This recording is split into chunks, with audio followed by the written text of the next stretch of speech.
Бисмиллах. Барша көрермендерге сәлем. YouTube көрек арнасының дамуына атсалысып, тіркеліп, лайк басып, пікір жаза кетіңіз. Барлық адам нәсіліне, дініне, ұлтына, жынысына қарамастан түс көреді және оны жориды. Түс көру адам тағдырының бір бөлшегі. Сіздің қиын мәселеңізге шешім шығарушы да бола алады. Көрген түсіңіз алдағы ісіңіздің қатесін айтып, денсаулығыңыздың сыр бергенін баяндауы да мүмкін. Егер бір түсті қайта-қайта көрсеңіз, біліңіз, сізге тоқтаусыз ескерту аян келіп жатыр. Және бұл сіз ол түске мән беріп, дұрыс жорымайынша тоқтамайды. Егер түсіңізде ұшып жүрсеңіз, қараңғы немесе лас жерде жүрсеңіз, сіздің тәніңіз немесе жаныңыз ластанған дегенді білдіреді. Бұл нәрсе ояу жүргенде өзін желкенішті көріп сезіледі, ал ұйықтағанда жағымсыз түстер арқылы белгілі болады. Ал түсіңізде өте әсерлі табиғатта жүрсеңіз, онда сізге жедел дәрігерге қаралу керек. Денсаулығыңызды ақау бар. Цистит, простатит сияқты астыңғы ағза аурулары түсіңізде кіші дәретке отыру, әурет ашық жүру секілді ыңғайсыз көріністермен білінеді. Түсіңізде бұрынғы жұмысыңызды, бұрынғы әйел немесе күйеуіңіз жиі көрсеңіз, жақындарыңыз сізді тағы да тұрмысқа шығуыңызды немесе үйленуіңізді немесе тезірек жұмысқа кетуіңізді қалайды дегенді білдіреді.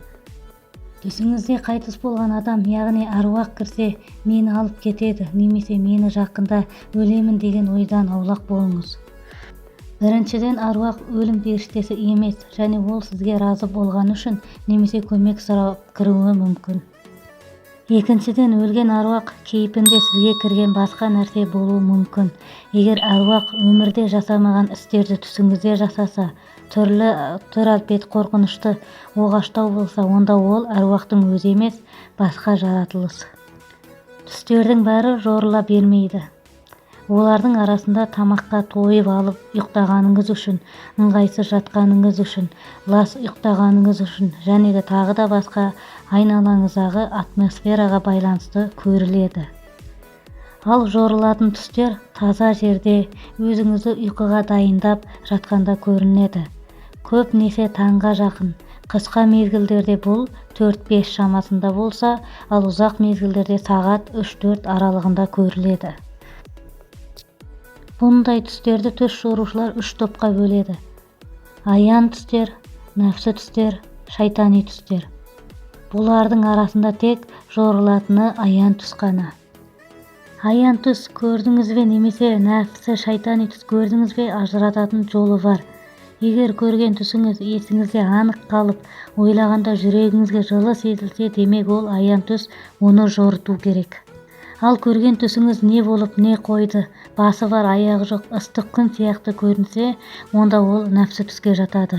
Жүрегіңіз шошып оянса, аспаннан ұшып құласаңыз, бұлар шайтани түс болады. Түсті жори алатын адамға немесе ата-анаңызға немесе одан кейін жақын адамдарға жорытыңыз. Түс жорушы түсіңізді жамандыққа жорыса, шошымаңыз. Жай ғана оның орындалатынына аз сенім білдіріңіз. Немесе сол жамандықтан құтылатын мүмкіндік қарастырыңыз, себебі ол аян түстің ескертуі болады.